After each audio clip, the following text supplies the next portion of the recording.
Hello guys! Eto, dahil na-miss ko humigop ng sabaw. Ayan, magluluto tayo ng ulo ng yellowfin. Sa sobrang pagmamadali ko po, nakalimutan kong putulin yung yung palikpik. Sorry naman.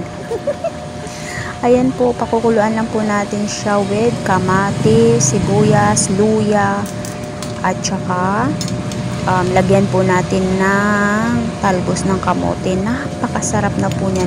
Hindi ko po yan nilagyan ng kahit na anong seasoning. Ang nilagay ko lang po dyan is konting bagoong. Ayan, para po magkalasa talaga siya. At alam nyo po, ang sarap.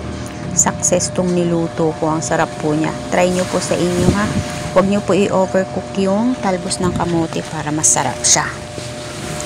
Opo, napaka po siya. Napaka simpleng lutuin. Simple lang siyang lutuin, mabilis, tsaka masarap. Yun.